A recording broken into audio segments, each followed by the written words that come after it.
Okay guys, magandang araw, magandang buhay sa ating lahat. Doon po sa mga nagtatanong kung saan makikita ang ating mga violation, pasensya na po at maingay sa labas. At kung paano ito tanggalin sa ating mga profile, ganito lang po ang inyong gagawin. Pero bago ang lahat, baka naman hindi pa po kayo nakafollow sa akin, pakipindot naman po ang follow button dyan sa tapat ng aking profile name, profile account. Thank you po. Kaya sundan lang po ninyo itong aking gagawin, yung aking ituturo sa inyo kung paano natin i-delete at kung saan natin makikita ang ating mga violation. Ganito lang po. So, ayun nga po, mainit-init pa po ang ating violation dahil nagkakanta tayo sa ating live. So, punta tayo sa ating profile account. Ayan, i-click natin ang ating magandang picture. Ayan, maganda.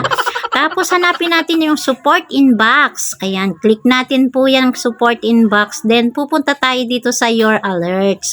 I-click natin yung your alerts. And then, ayan na po ang ating violation na CPR po tayo dyan. At tapos, i-click po natin yan. Then, pumunta tayo po sa see detail sa baba. And then, continue po. I-click natin yung continue.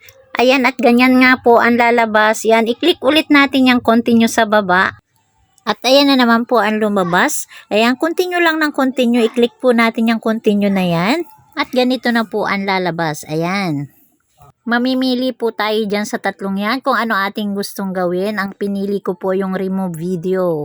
So, ayan, i-click po natin ang delete video. At pwede din ninyong i-click yung trash can sa taas, yung mukhang drum na yan na nasa taas. At lalabas na po dyan ang your video was removed. So, babalik tayo ngayon sa ating profile picture.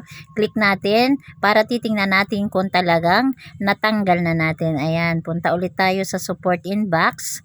Then, click natin yung your alerts. Ayan, no violation na po ang lumabas. So, yun lang guys. At maraming salamat sa panonood ng ating kaunting tutorial. God bless everyone. Bye-bye!